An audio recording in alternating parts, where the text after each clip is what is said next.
سنبدأ أولى محاضراتنا اليوم مع البروفيسور أندريا باليرمو. Professor at University Paris, Italy, and Professor at College of Medicine and Dentistry, Birmingham, UK.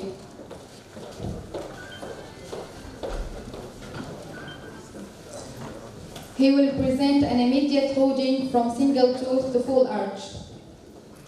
Welcome, Professor. How are you? Great. Are you ready? Ready for everything? Okay, so we can start. Because in next 3 days, we will talk about implant and oral surgery. So we will start from the basis, and then we try to increase more and more difficult case, and we will talk about standard implantology, and we will talk also specifically about immediate loading implantology. And in doing so, I want to tell you a story. I will tell you my story, like man and like oral surgeon. So starting from the man, I come from Lecce. I will show you. Okay. I need the PowerPoint, but it's a strange visualization now. Let me try to change. I come from Lecce. Lecce is a beautiful city at the extreme southeast of Italy, where I live and got my private practice. And I want to show you something about my area. It's a beautiful place. It's very, very similar to here. We do have a beautiful sea, an Arabic architecture,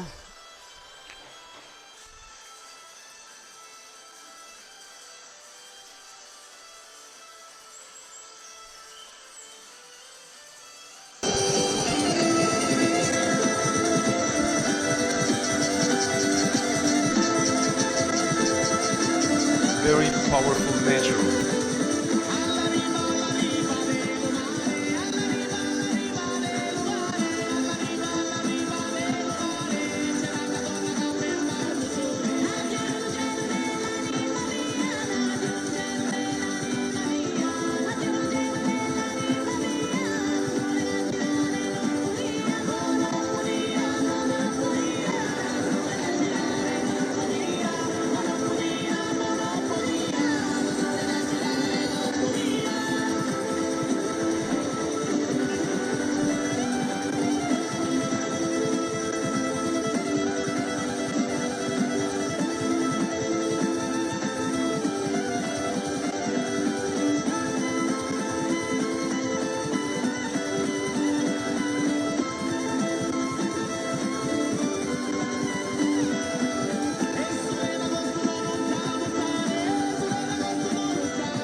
Very famous for the Baroque style in the world.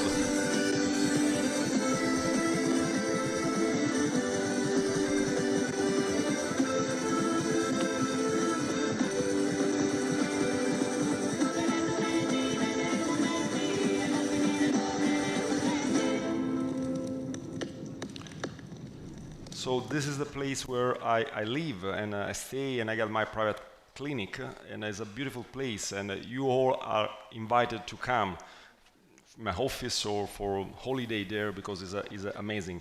And as I told you before, it's very similar to this country, to this area. Also because of very long domination, Arabic domination we had in the past.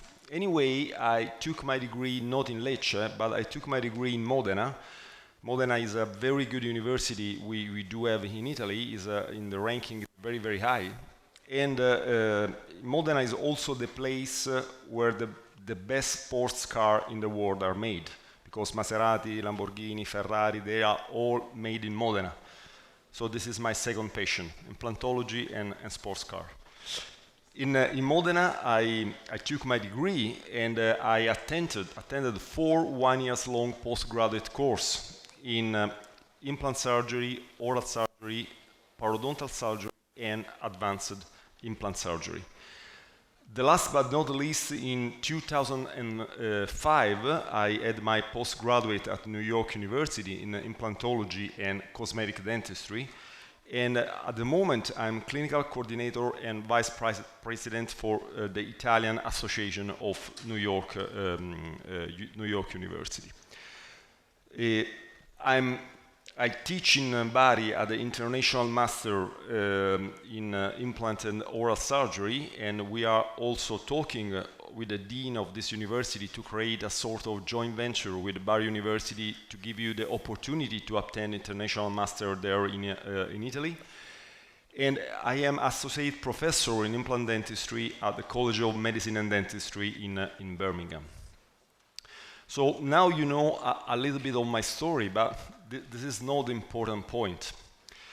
What is important for me is to share with you what I have in my brain and in my hand. And I hope that this can be helpful for you, for your practice. When you go back to your office, I hope that you can say, give me a good idea, I will do like that. That's my idea. And you know what is great with knowledge is that we can share what we have without losing nothing. If I teach you something to you, I don't lose nothing. If you teach something to me, you don't lose nothing. That's the power of knowledge. Maybe sometimes with law it happens something like that, only with these two things.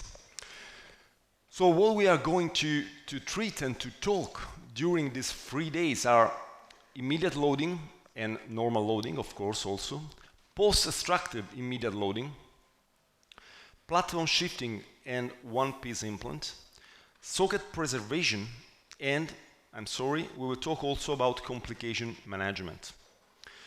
So for the student, you have to think that you will always have complication with oral and implant surgery.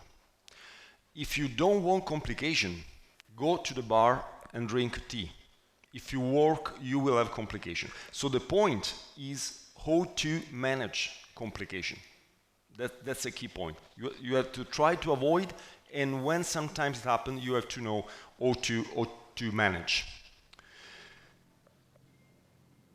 I know that biology is a little bit boring, but is extremely important. And I will show you in this picture, it takes 10 minutes of concentration, all the process of osseointegration, and it will be very important. I will tell you why.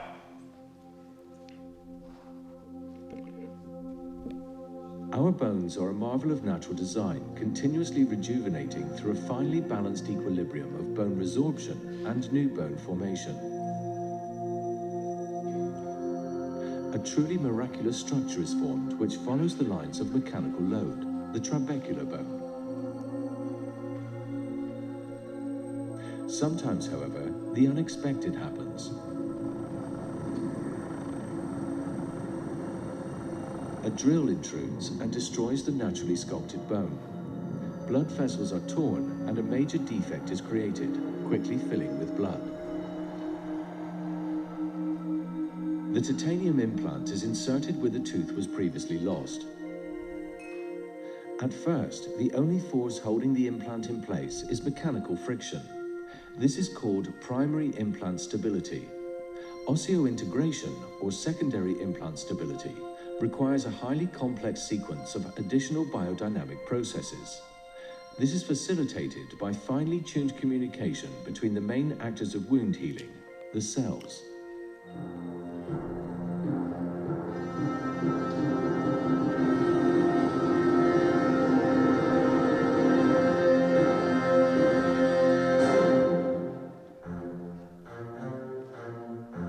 The blood immediately perfuses the surgical site, providing the cues for subsequent healing. Within seconds or minutes, ions and serum proteins such as albumin, fibrinogen, and fibronectin begin adhering to the titanium surface.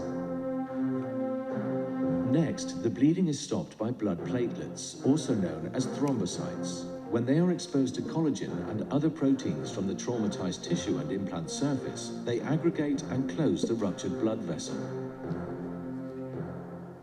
Platelets release various messenger substances for cell-to-cell communication, such as thromboxane, which promotes platelet aggregation, or PDGF, platelet-derived growth factor, which stimulates the cell division of fibroblasts. Fibrin monomers spontaneously cross-link, forming a fibrin network. The blood clot permeates the wound space, forming a provisional matrix. It also adheres to the implant surface.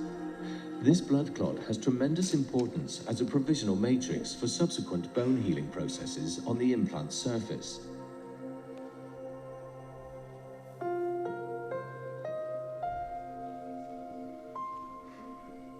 During the early stages of healing, immune cells clean the wound of the very fine bone chips, tissue debris, and oral bacteria that remain following the surgical procedure. In a first step, bradykinin from the platelets increases blood vessels' permeability. As a result, the endothelial cells move apart very slightly.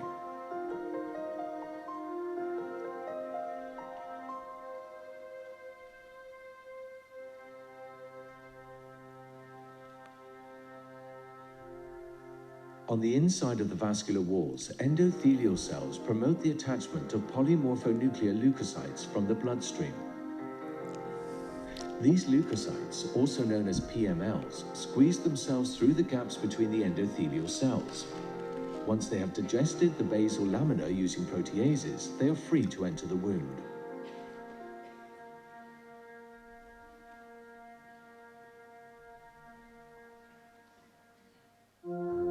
PMLs chemotactically navigate toward the wound along a molecular concentration gradient.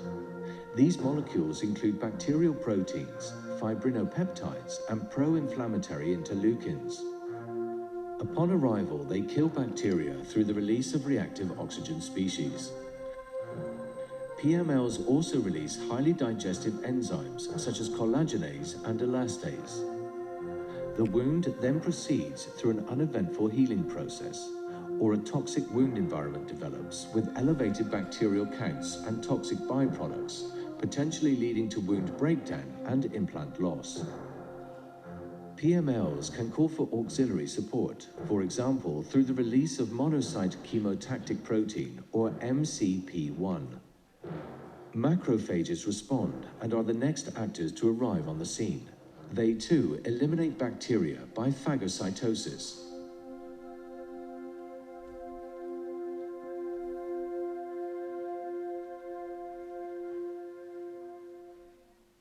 Tissue debris is taken up and biochemically degraded. Macrophages synthesize pro-inflammatory cytokines and proteases. Macrophages dominate during the late inflammatory phase. Using endiogenic inhibitors for digesting proteinases, the so-called TIMPs, macrophages help stop the round of tissue destruction started by PMLs. This preserves the matrix proteins and proteoglycans in the wound, which in turn protect important growth factors. Messenger substances such as VEGF, PDGF, and FGF stimulate fibroblasts and angiogenesis, which initiate the proliferative phase.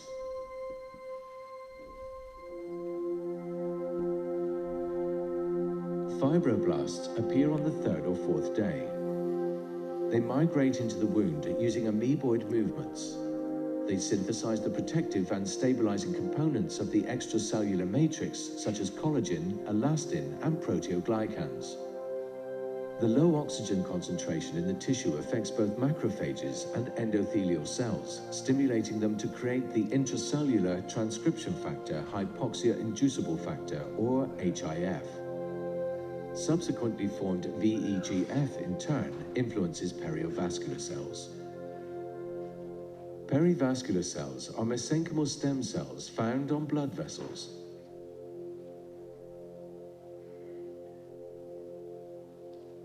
They migrate along the VEGF gradient into areas of low partial oxygen pressure.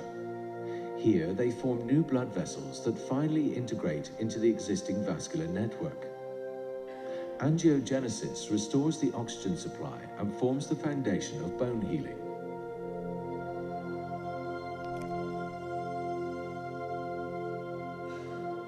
Starting around day 7, activated osteoclasts attach themselves to the fracture edges of the residual bone, resorbing it and creating space for bone healing. However, this will initially reduce the primary stability of the implant.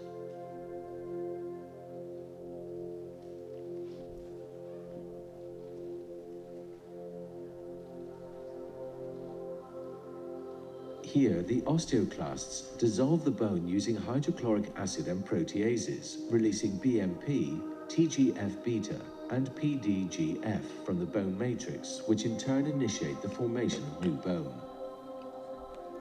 Perivascular cells not only create new blood vessels, they also migrate toward existing trabeculae and to the implant surface, where they differentiate into new osteoblasts under the influence of BMPs from the dissolved bone.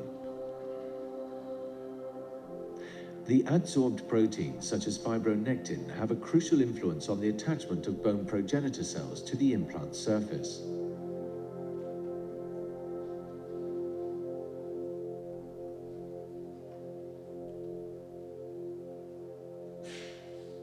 The osteoblasts form an organic matrix that is mineralized by incorporating calcium phosphate.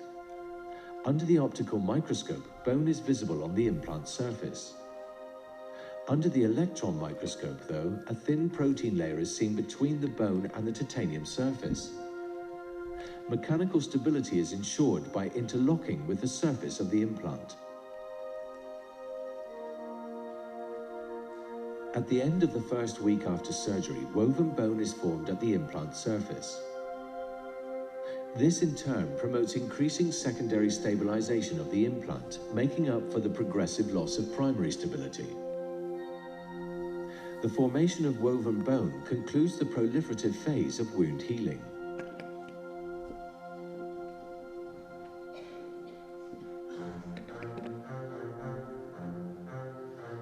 Orderly and coordinated bone remodeling restores the stability of the site. Load adaptation is of pivotal importance in this context. Initially, woven bone will have grown in the valleys of the implant surface and parallel to it. After remodeling, most bone will be structured perpendicularly to the peaks of the implant threads at right angles to the implant surface. The architecture and organization of this bone becomes trabecular. The structure is thought to be directly responsive to forces imposed through the implant to the interfacial tissues. This is made possible by the synergy of osteoblasts and osteoclasts. The osteoclasts, activated by the osteoblast messenger rankle, resorb the woven bone. The osteoblasts then lay down highly organized lamellar bone. The work of both cells is mainly coordinated by the osteocyte and its own messengers, such as sclerostin. Lamellar bone structures are formed. Similar to the arches and vaults in a Gothic cathedral, they absorb the stresses of occlusal load. We are back at an efficient trabecular bone meshwork, perfectly adapted to the new situation. Osseointegration, a highly complex biodynamic process of cell-to-cell communication, is completed.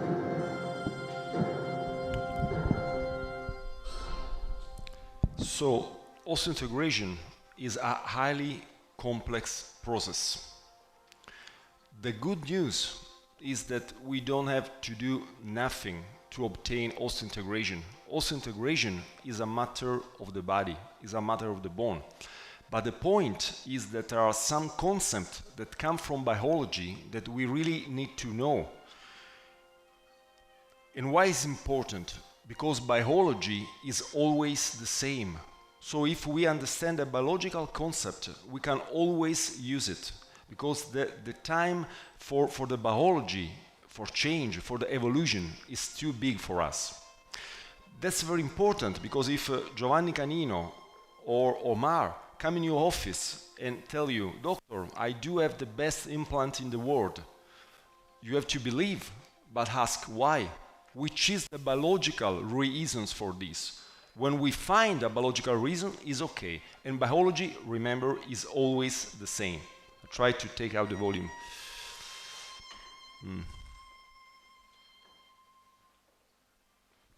I did. So the reality is that our work is very easy. We have to do a hole in the bone and put a screw. I really respect endodontists. They are crazy. They work in a very small area with a microscope, with a lot of crazy stuff. That's difficult, not to do a hole and to put a screw. And I'm not good in this, because when at home there is to put a frame on the wall, I say to my wife, call your father to do this. And she get angry, because she say, why? You put the screw in the bone, why don't you put in the wall? Because it's difficult in the wall. It's very easy in the bone. Let's talk now about immediate loading, about immediate load. And I want to tell you that implantology, or a part of implantology, with immediate loading goes back to its origin. I want to ask you something, because I always do this when I go around in the world to do some conference. Where do you think that implantology was born? In which country? US? Egypt? You mean the very time of pyramid? Maybe. No, more modern situation. I mean, so US or Germany? Japan? Switzerland? Quite close. Someone say, you know, the Brandenburg country, Sweden? No. The modern implantology was born in Italy, and was born in Modena, where I studied. And it was born at the end of 40 by a doctor that was called Dr. Formigini. And what he did was something crazy like that. So it was a wire, and with the end he twisted to create a spiral and to put in the alveolus. That's it.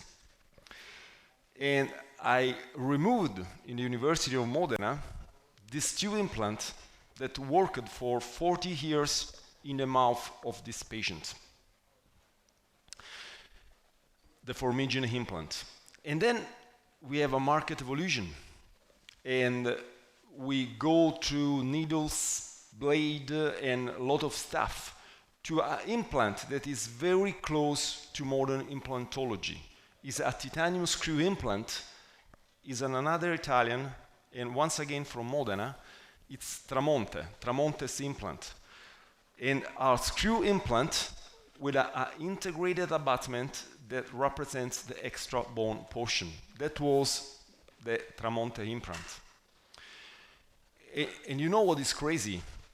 In the past I worked for Nobel Biocare, and in 2004 they called me and they told me, Professor, doctor at the time, we do have a very, very big news coming from Nobel. I say, tell me, which is this big news of Nobel Biocare? We invented the one-piece implant. That means that they invented 50 years later the Tramonte implant, the one-piece implant. And these are the first free implant I placed maybe in my life, with a 24 at the time, even more now, years follow-up. So they were Tramonte implant after 24 years of load. Today, I wouldn't use this kind of implant because we have a market evolution, but I won't let you think about what is happening in the world of implantology. And which was the surgical technique at that times? I mean at the time of the crazy Italian. It was very easy. Flapless surgery for implant positioning. You don't open the flap, you go through the gum. Then intraoral abutment preparation, because you have the abutment, it's there. And of course, immediate loading, because the abutment is there. I will show you. This is no surgery, this is no endo, this is less than a tooth cleaning.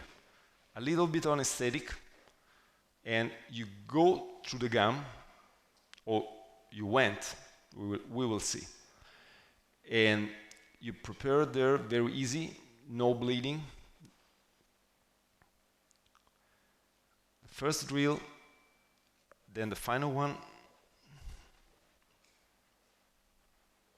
and then you screw the implant in.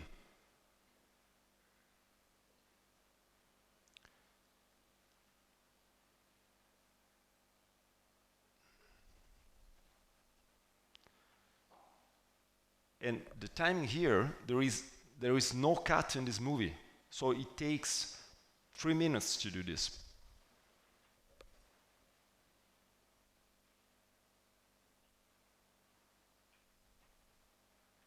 We will talk also about timing of the surgery, because it's also a very important point that usually we don't treat in oral surgery. Any surgery gonna do this, we don't, and we should.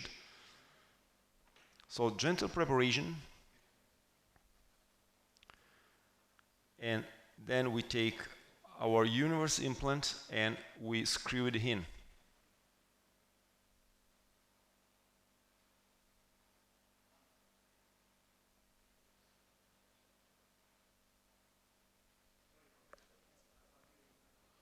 No, this is universe implant, IML. But I will have some cases with alpha bion, don't worry.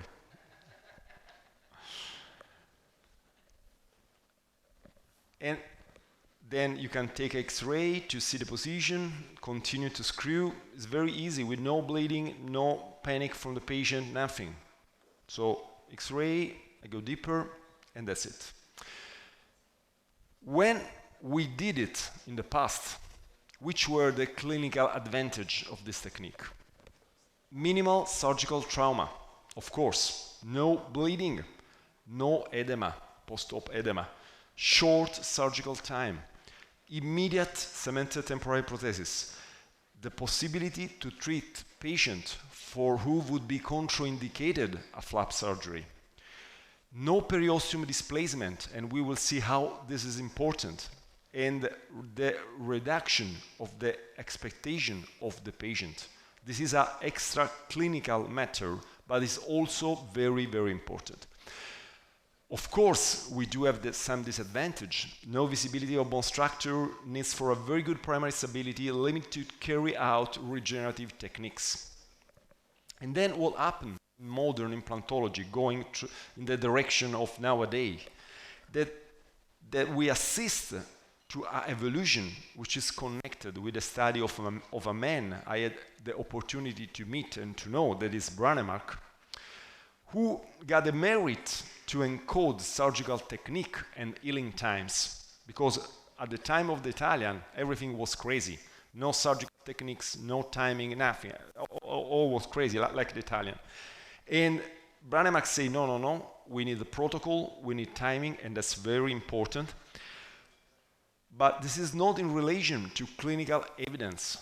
Branemark was not a dentist. Do you know this? Was not a dentist. So no any clinical evidence come from Branemark. It's orthopedic. And in relation to histological studies, to the optic microscope, and my idea also maybe commercial consideration, because everybody does commercial consideration.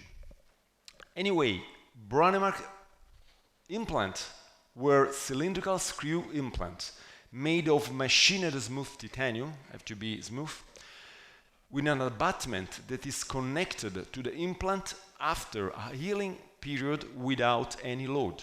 So for Branemark, no load. Load was something terrible, was something to avoid in any way. Is this correct? No. And I will tell you why it's not correct. Let's go back to biology, okay? And to the clip we saw. So what we need, I do some writing. We need, first of all, a trauma. If we want to have a healing, we need a trauma. For example, if we do an extraction, it's a trauma, we will have bleeding, and then we will have healing of the bone. When we place an implant, it's the same. We go with the drill, we create a trauma, and we start the process of healing. But what we have in the clip, that the only force that keep the implant in place when we first put the implant is primary stability. That's it. It's like a screw in the wood. Primary stability. There is no biology there, okay? And then what happens? It happens that there is a cell-to-cell communication. And the cell-to-cell communication is mediated by especially the platelets, okay? The platelets release some substance that start to create the condition for cell-to-cell communication.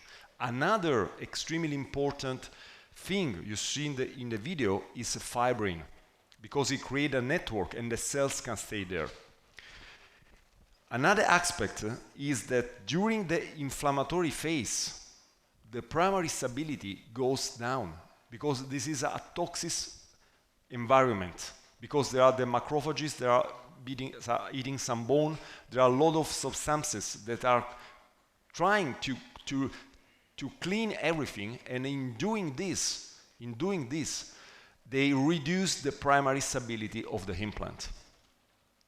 After this, with the vascular endothelial growth factor, especially, start to recreate the network, the blood network, and start to have some healing, start to have some new bone.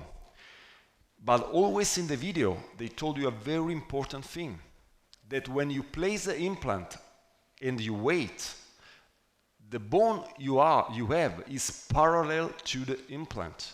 To obtain the standard bone, that means a bone that is perpendicular to the implant, you need load. So please remember, until you don't put the implant under load, you don't have healing. You don't have no healing. It's something in the bone, but it's not in the direction of load, of bite. I will ask you something. You know what? Which is the... When a man go in the space, on the moon, and go back, which is the disease they come from?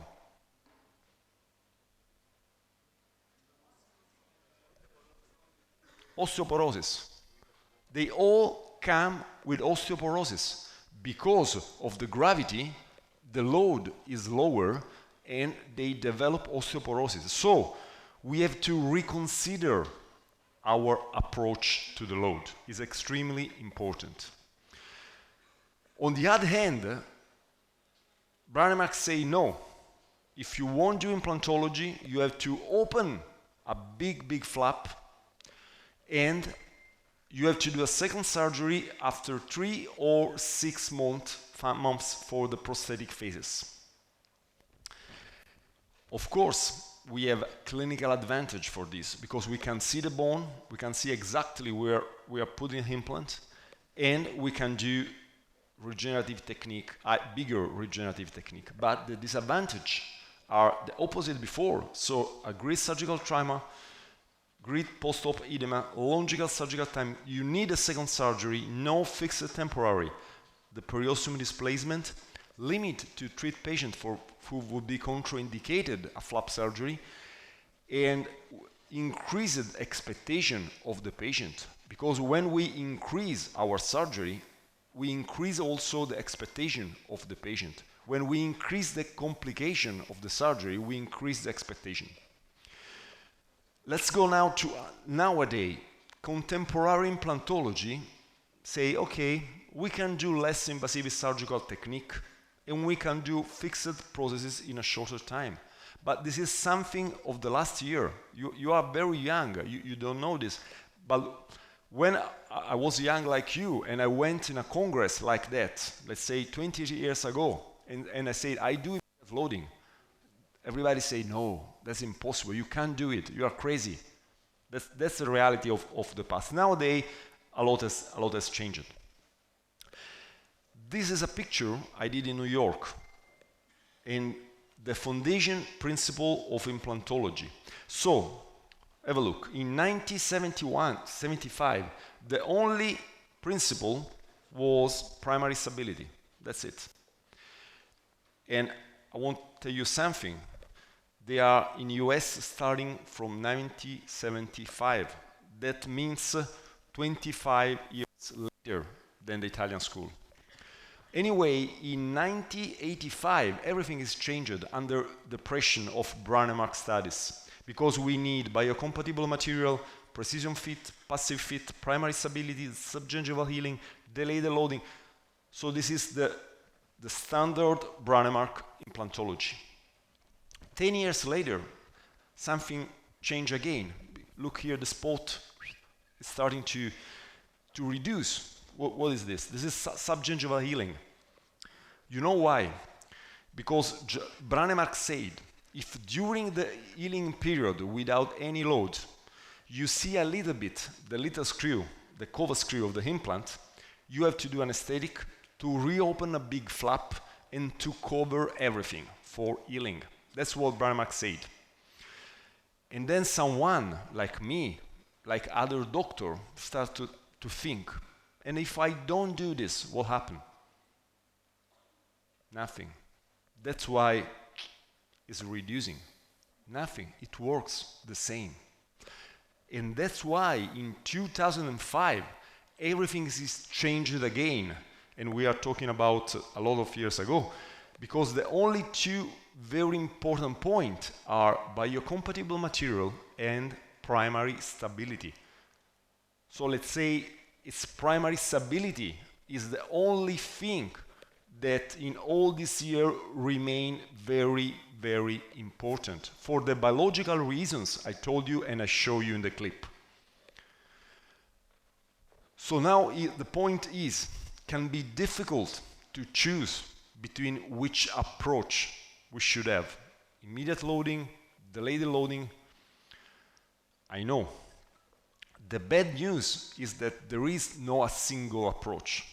I mean, you can't do always immediate loading, and you shouldn't do always delayed loading. So we have to take care about some point and understand when is better one or when we have to apply the other one. And what we have to take care, of course, the clinical intraoral situation, but also the clinical general condition. Because if I have, for example, a patient for who it would be contraindicated a flap surgery, I have to understand if I can do it without flap, for example. Another aspect, the age. The age is very important, because age means two things. One is the quality of the biological response, and the second one is life perspective. What does it mean? You know which is my success, for example, in the treatment with implant of the agenesis of life incisor. It's quite common in Italy, especially in a female. And I do have in my clinic a lot of patients, 18, 19 years old, where I go, especially female, I go and place an implant in place of a missing lateral. My success rate there is 100%. Not because I'm good when I work with young ladies.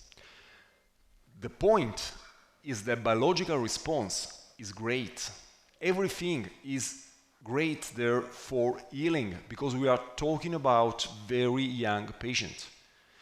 But the reality is the major of our implantology is in older patients, and very often in patients with no very good general condition. So we have always, we don't have to think, we have to think outside the box. So implantology is not always the same. It's one story if I treat a very young man or female, another story if I treat an older one, because we have to read the age also in terms of life perspective.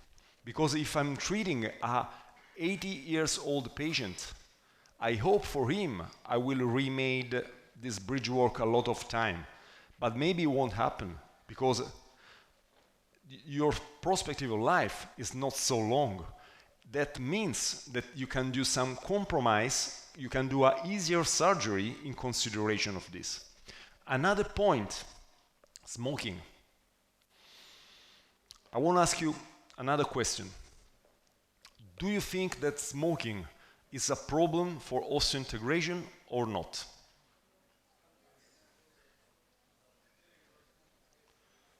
Okay, so most of you think that smoking is a problem for osseointegration. It's not. It's not at all. There is no any big study that show this. On the other hand, there are two very powerful publications. One for a good friend of mine, that is George Romanos, and another one for another good friend, that is Dennis Tarnow. There are two big bosses of implantology in US, and they demonstrate with a big number of cases that smoking is not a problem for osseointegration. This is a legend for a dentist legend. I will ask you another thing.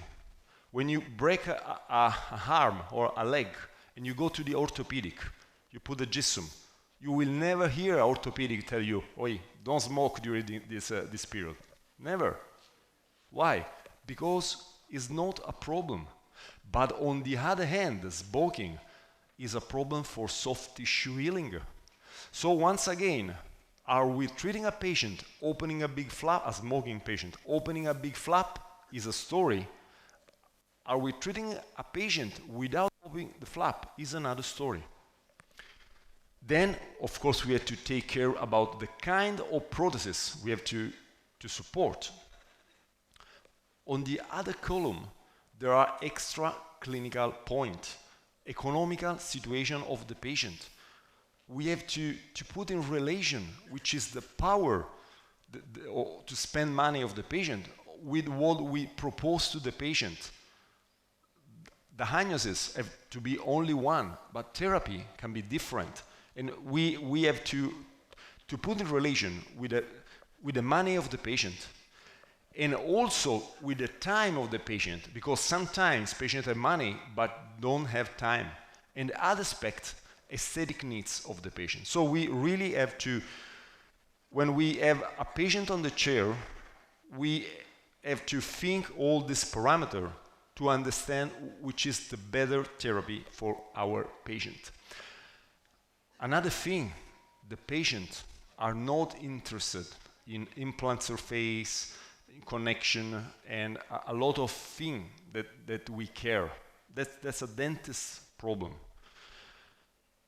The patient don't want implants. Remember this. The patient wants teeth, not implants.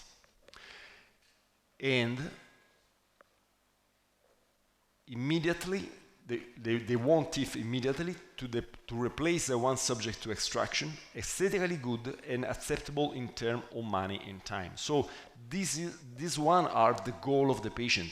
And immediate loading and post-extractive immediate loading are the gold standard to obtain this objective. That's very important key point, because if you go in the direction of your patient desire, you will be a successful dentist, because you are doing what your patient is asking to do. And we have also to consider that immediate load gives the best maturation of soft tissue, because it is prosthetically driven in post-extractive case, of course. Another aspect, the use of osteoblastic activity of alveolar bone after extraction is very, very big. bigger than a normal bone. Do you know why? When you do an extraction, your body really wants to heal. Why? Why the body and is biological, very smart, want to heal very fast when you do an extraction? Very good. Yeah, you have to close the wound. Why? Because on the other hand, you die. Say you are crazy, for extraction you die. Okay, not today, but think 100 years before, without antibiotics. It's an open wound in a mouth full of bacteria. You can die. And as I told you before, biology is very slow. So it takes time to change the biological mechanism. That's why when you do an extraction and you place the implant at the same time, you can achieve a very important result. Then you can avoid the removal process. Removal processes are a big disaster for implant. Why? Because, once again, biology, all the vascularization or the majority of the vascularization of the bone come from periosteum, not from the inside the bone.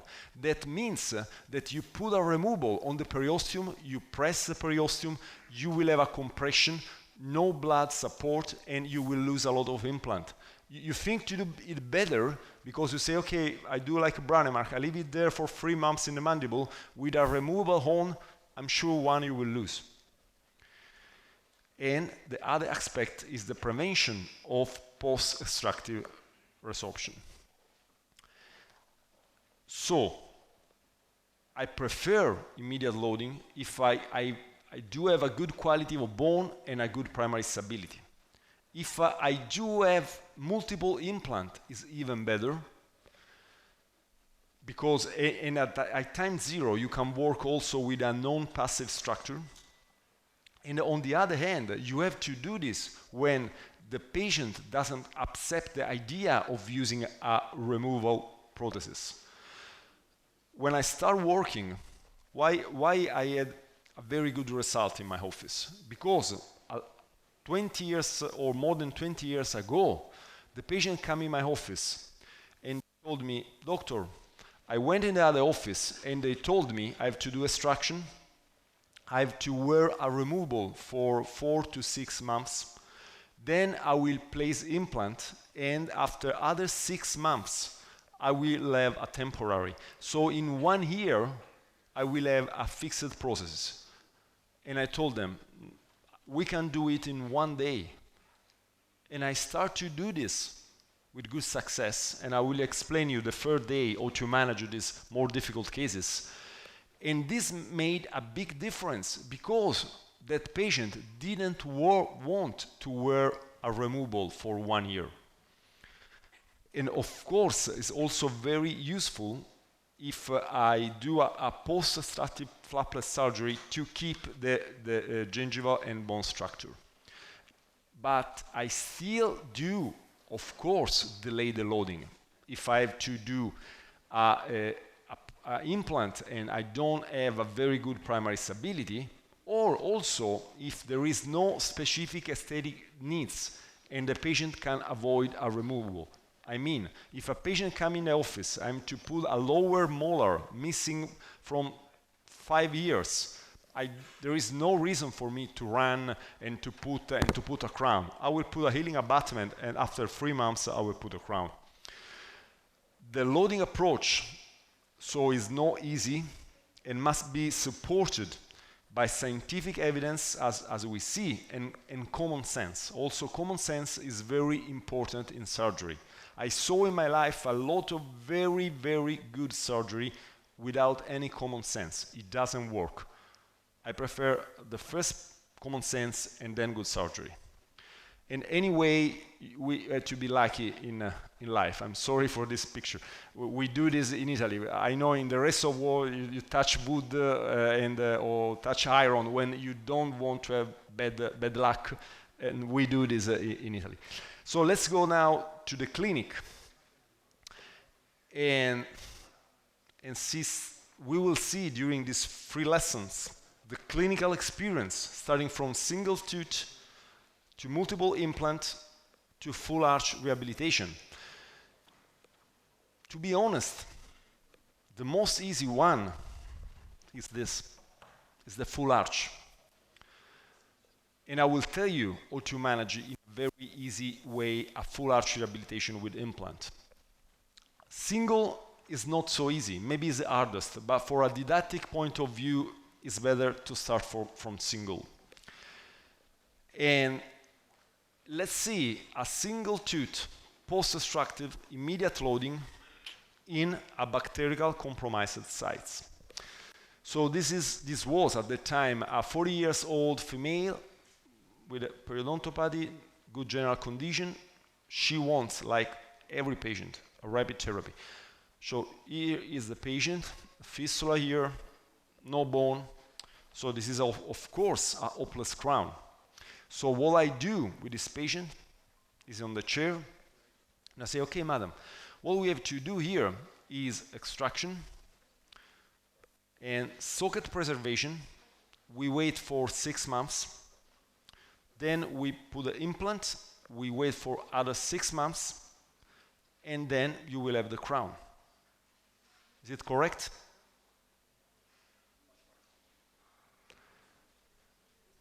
After I say this, and the patient is shocked like that because he starts to think, wow, 1 year to replace this crown, I say, or, and I stop.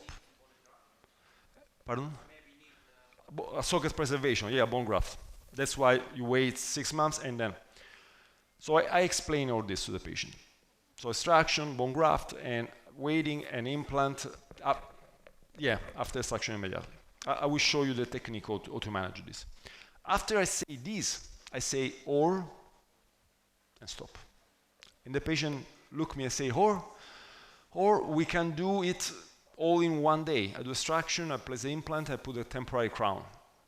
And all my patients say, doctor, do this for me. And I say, yeah, I know, I can, but you know, it's a little bit risky. Because if we do like I tell you before, I'm more sure that it will work. This is a little bit risky. And the patient asks me, and which is the risk? I say, if we do have problem, we go back with the other technique. So any patient in my life told me, please do immediate loading for me. The interesting point is we are sharing with the patient the risk, the responsibility, because I already tell the patient, listen, we can have problem, and if we have problem, that's what we will do. So everything is very clear for everybody. The reality is that it's very difficult to have problem if you do it in the proper way. So, extraction, implant site preparation, implant insertion, abutment insertion, acrylic crown to obtain the correct gingival margin, and sometimes to keep the graft material inside. So here is the patient, and look here, there is a little blue spot. This is ×0 surgery.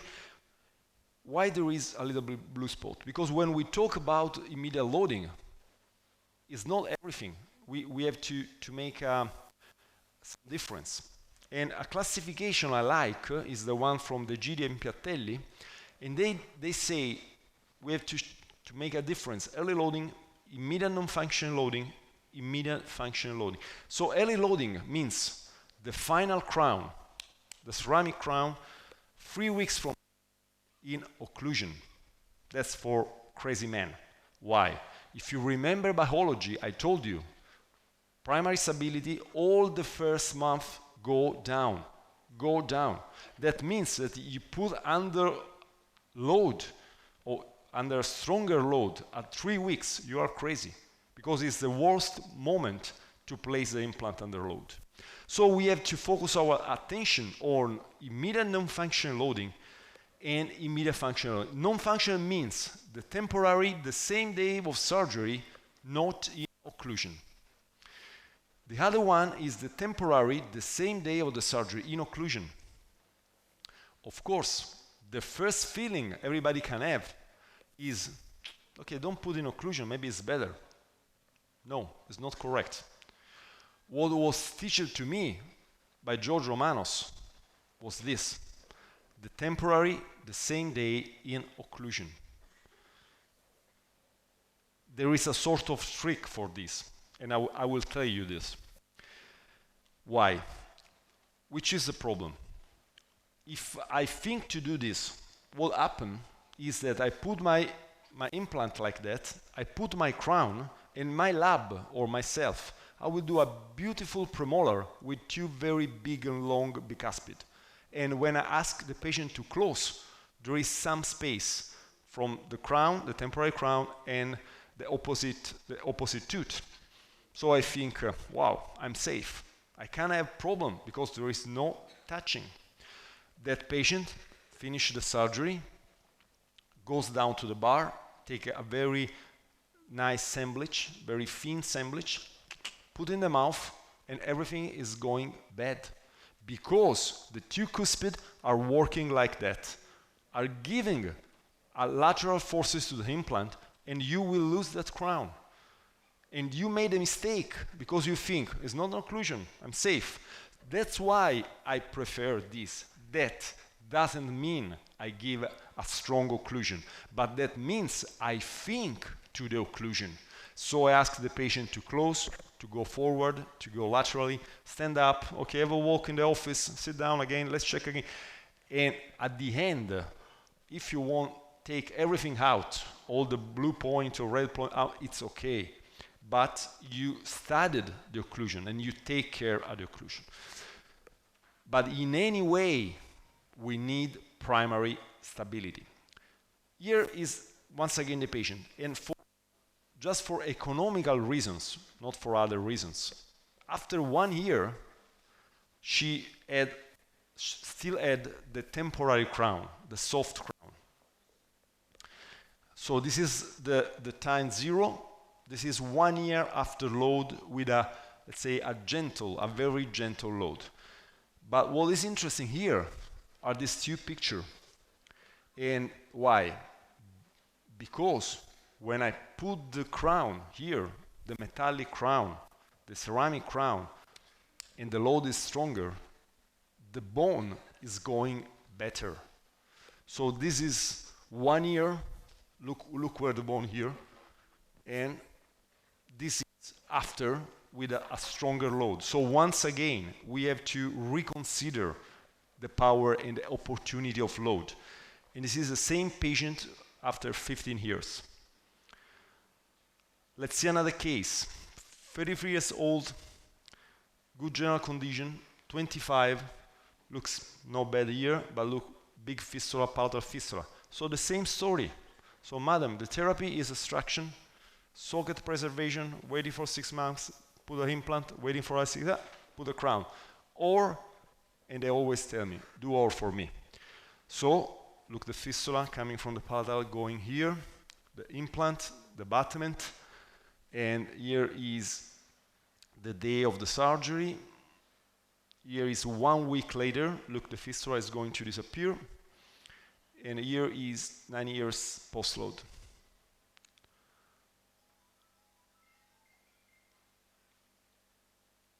Another one.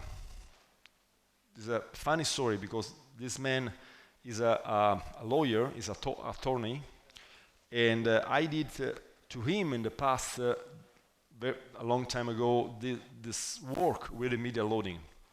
And then he get this canine broken, but in this 20 years, he become one of the most dangerous attorney in my city.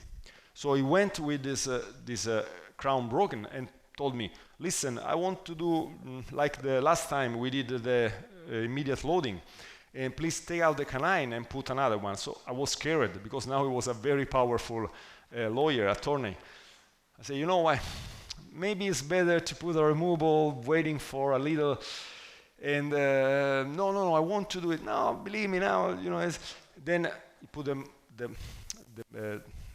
hand in the pocket and take out a lot of money, boom. I say, okay, we can do it. So sometimes the protocol can change for several reasons. One is money. I'm joking, of course. So what I did here, I do a gentle extraction of a fractured canine. It did also endo, so it's not so easy to do extraction, you know this, of this kind of root without damaging everything. That's why I'm using piezo here to obtain this. And then I will prepare the site with piezo, and I put my universe implant, my abutment, and my crown. So here is the root.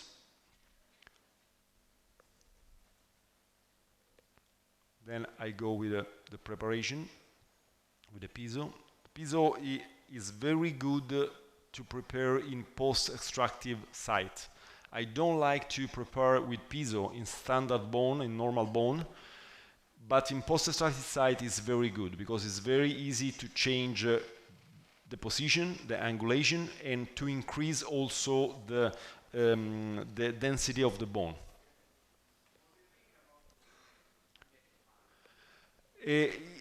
Magnetic mallet is a good instrument. I don't have experience with direct experience because I prefer piezo. They are quite similar, like concept.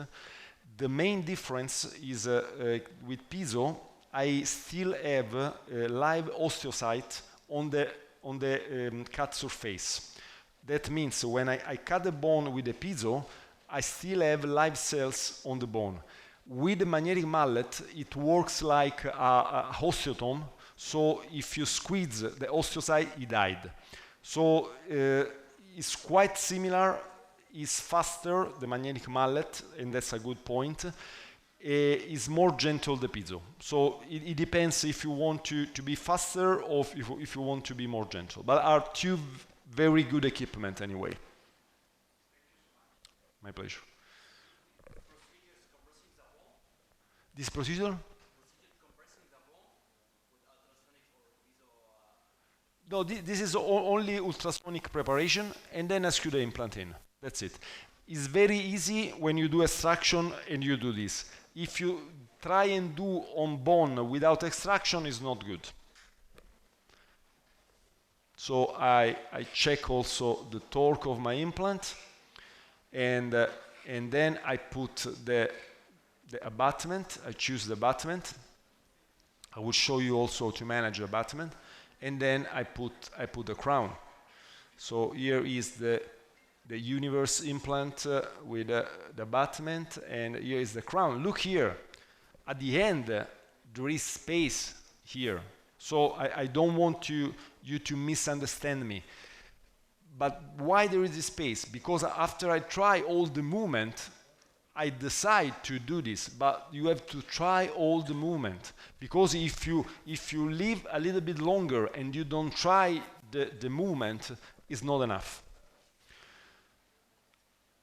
And let's increase the difficulty, because here we do have a single tooth, but also a graft. 1/3 of the implant is out of the bone, so of course in this case I have to open a flap, I put bone, I put membrane, and I put my temporary. This is 5 years post-load, and this is more interesting because this is the 3-dimensional. So all this area where I didn't have bone, I do have bone. And once again, why did you put under load? Because the stability was good, and the load give the information to the bone to become bone. Otherwise, there is no any information. This is a starfly implant. This is a starfly implant. Starfly. Starfly is, I really like in the upper jaw. In the lower, universe is the top, also in the upper, of course. But sometimes starfly is very, very good in the upper. Another case, more difficult. Look here, big fistula here, hopeless, and no bone, no buccal bone. Do I need a CT scan to understand this? No, because you take the probe, you put in, and the gum is moving. That means there's no bone. Or you can do like that and see directly. And what I do here, all the story you know.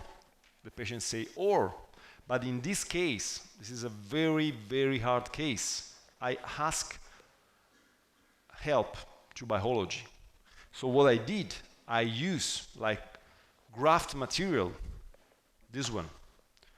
This is concentrated growth factor. That means I take some blood from the patient, I put in a dedicated machine, and what I obtain this one, and this is fibrin. If you remember the movie, the first component is fibrin to create the network to stop the cells. All the fibrin is there. And what do I have inside this fibrin? I do have platelet. That means the platelet derived the growth factor. So growth factor. I do have stem cells. I do have BMP. So all the components that biology need for healing are concentrated there. So I'm putting a booster to biology. And you just have to put in the alveolus, and that's it. Look, all the partly is missing the bone. When you see the resin, of course, we grind it, we polish it very, very much. Look, as I put the graft, the CGF inside, the fiber inside, look, the fistula is even bigger now because it's pressed by the CGF. And here is the patient 2 years later. Looks good, but it doesn't make sense, this X-ray, because I can have a good distal, good mesial, no buccal bone. The X-ray is the same. And okay, the clinic tell me it's working, no bleeding, no, everything is good. The panoramic is the same story, doesn't make sense, but look here. For me, this is an amazing picture. You know why? Do you know what is this? Bone. That one is human cortical bone. That means that this is a regeneration. This is not reparation. Regeneration and reparation are two different mechanisms. If I put any graft material, maybe also autogenous bone, is very, very hard to obtain a regeneration. You always obtain reparation with the graft material. With a concentrated growth factor, you can have a regeneration, a restitutio ad integrum. That one is human cortical bone. Let's see 2 or 3 other cases and then we finish for today. And in this case, is no more bacterial compromised site. That means this is not a bacterial, this is a dimensional compromised site. So I don't have enough bone. There is a milky canine and impacted permanent canine. So here is the situation. And once again, the concept, the very important concept is that the diagnosis is one, but the therapy can be a lot. And what I do, I discuss with my patient and I say, listen, we can do here a Maryland bridge, a standard bridge, a removable. You can do orthosurgery to take it out. We can take it out waiting and put an implant. We can take it out and put an implant at the same time. A lot of stuff. And then I decide with the patient which is the best therapy for her. What we decide here, she wants something very easy, very soft surgery. And what we did, we use growth factor once again, and we use a very short implant with immediate loading. This is a 4x8 implant in the canine area with immediate loading. And this is 2 years later. But the same case, impacted canine with a milky canine, in a younger patient can be treated in a completely different way. In fact, what we decided to do here was the extraction of the impacted canine, the use of growth factor, and we place a starfly implant with immediate loading.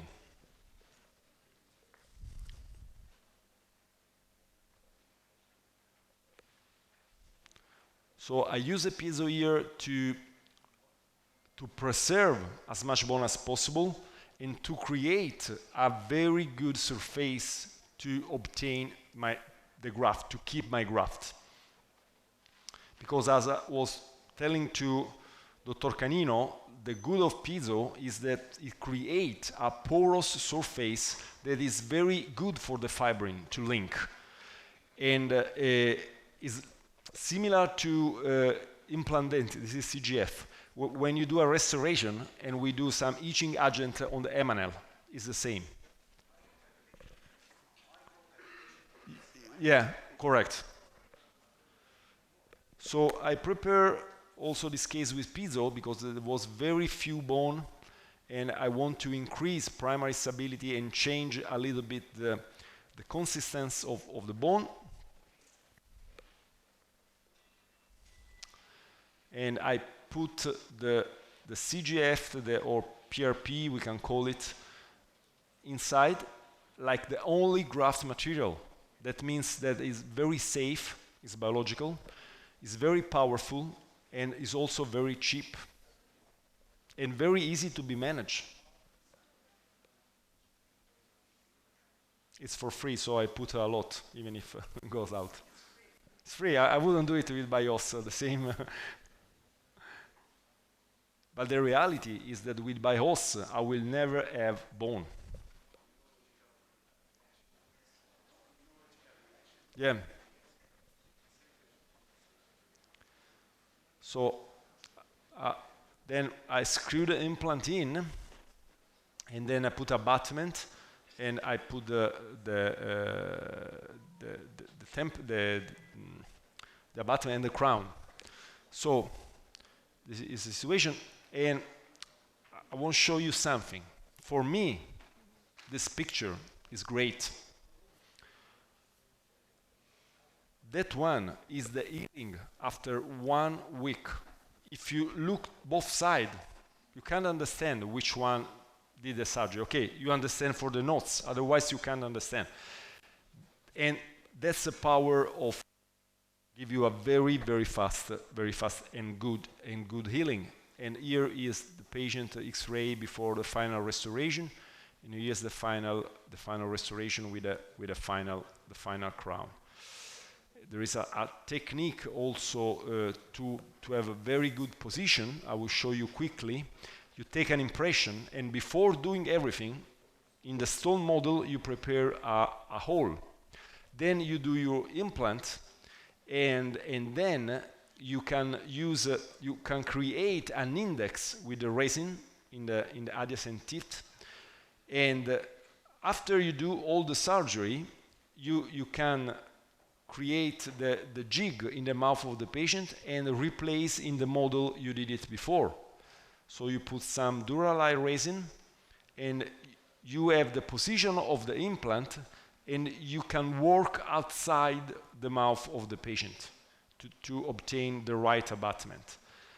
And then you can also scan or do an impression for the final restoration. We go back in case to this in another time, because I won't finish with a case also to give you some fun, to make you laugh, and also to explain you a very important concept. So you will have time to think about it, and tomorrow we can discuss again about this. The funny thing is that this patient is my mother-in-law, is my Hamati. And I did this wonderful work for her, bonding. And I say, Mama, that's perfect. After a little bit, she's a clever woman. She told me, Andrea, if you want to go out on Saturday and I keep your boys, you have to do something for me. I understand. You know, now we invented implant, I said. So we will do implant. So this is my mother-in-law. I'm taking the blood. I'm taking from here because it's more painful. This is only for Amati. For standard patient, take from here, okay? So I put in the machine, and after taking out the bonding, I go with piezo and I do the extraction without anesthesia, of course. I have to be cheap. But what I really did to be cheap is to use one-piece implant, of course, not to buy the abutment.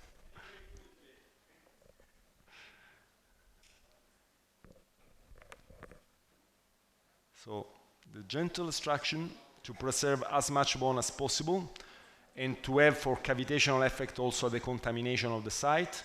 Then the preparation of the site.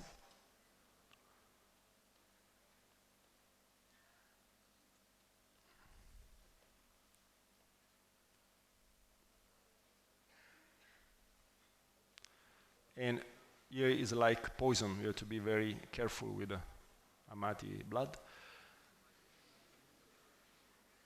This is PPP, the first part, the poor platelet plasma.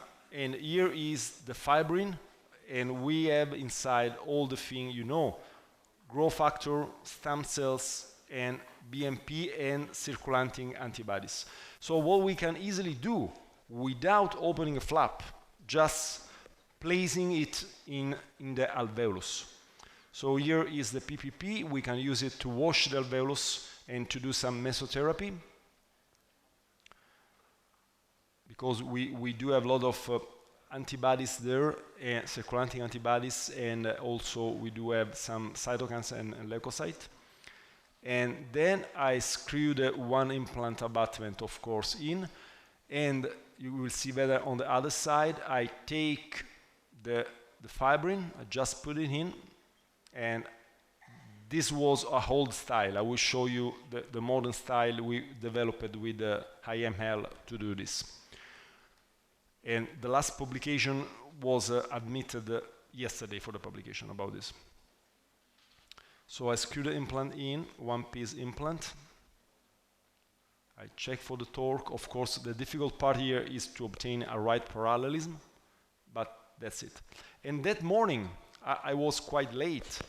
So I have just to cement the temporary, but I went to do something different. When I went back to cement the temporary, I was quite shocked, because look, this is the patient 1.5 hours later. If you remember, it was yellow.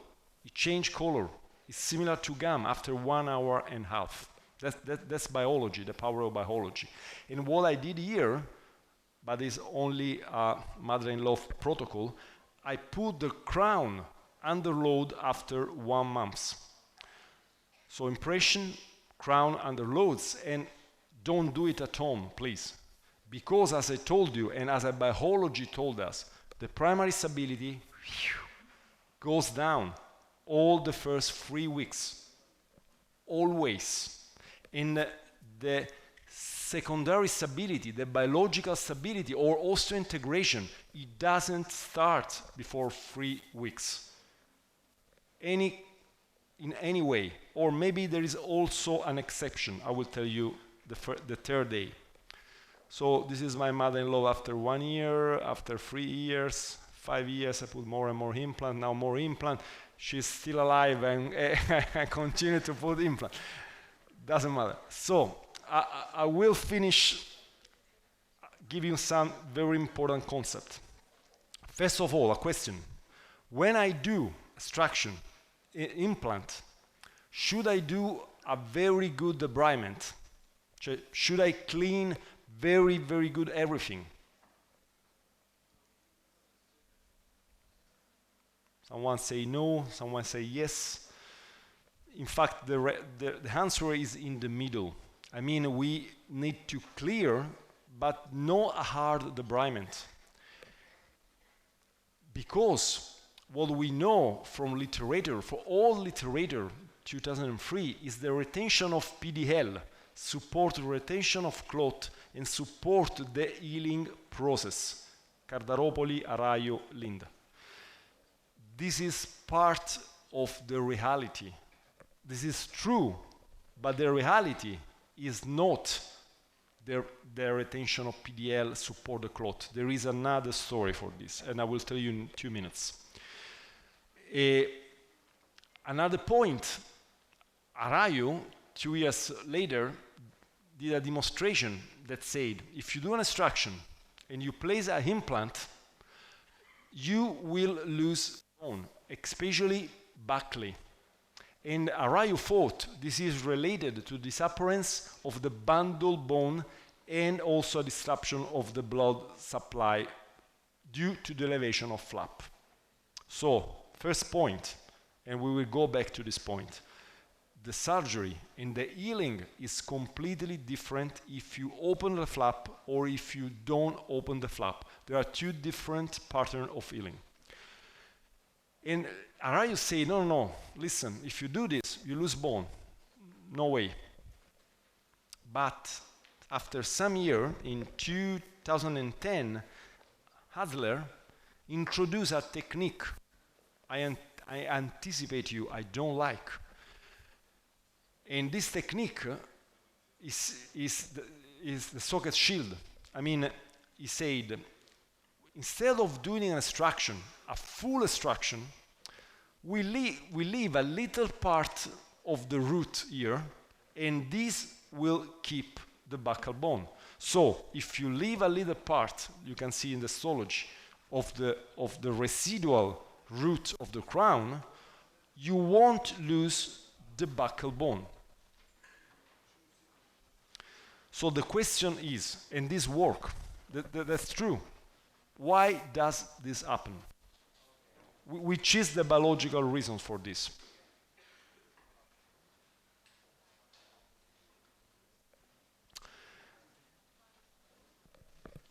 The biological reasons is BMP. The point is, what is in the ligament, in the PDL, are BMP. That means bone morphologic proteins. Bone morphologic proteins are extremely important to recreate and to formate bone. And what happens in our body is that there is an equilibrium in between BMP that produce bone and anti-BMP that stay in the gum, in the soft tissue, that fight against BMP. In between this equilibrium, we can keep bone. That's why you can see a CT scan, and each of you know this. Sometimes you see the canine, the upper canine, that look outside of the bone.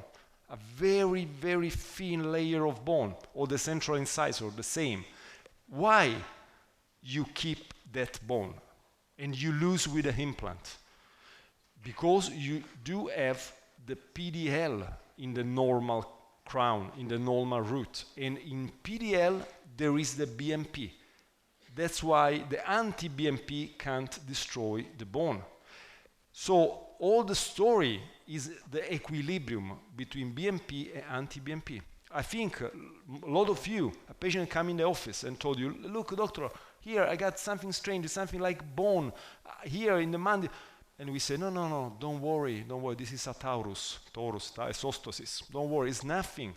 What is isostosis? A disequilibrium in between BMP and anti-BMP. There are about 20 in our body because it works also with the skin. Also in the skin, we do have anti-BMP for the bone, for the skeletal. And the most important for us are BMP 2, 4, and 6. And look, this is an experiment we did in UK, and this is osteoblast without BMP. This is osteoblast plus BMP is a party. So osteoblasts are crazy for BMP.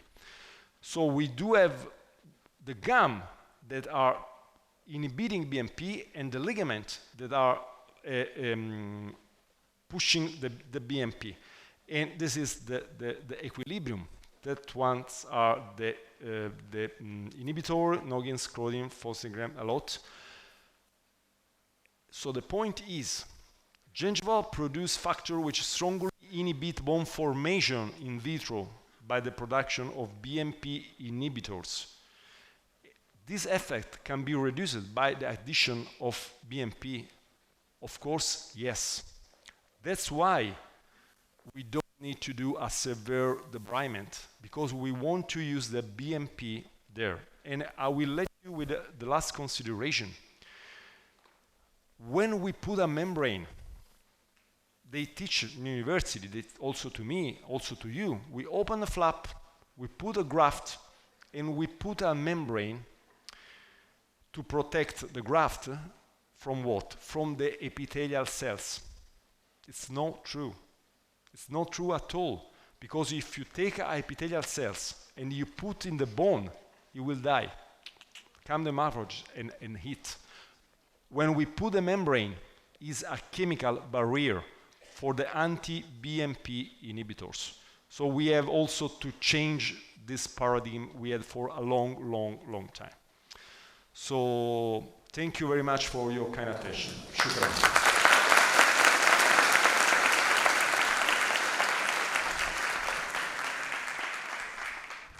We want to thank Professor Andrea for his valuable lectures. And thanks a lot for being here. It's a pleasure to us to having you and sharing your experience with us. It's really important to us to improve us in dentistry. So thank you so much.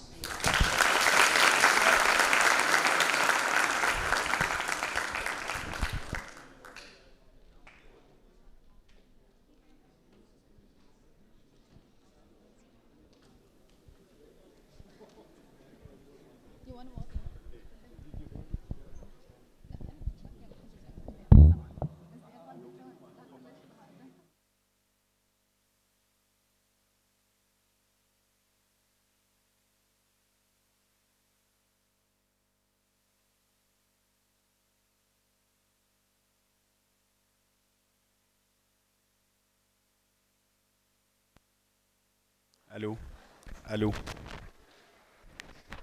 الو ثانك يو يلا تفضل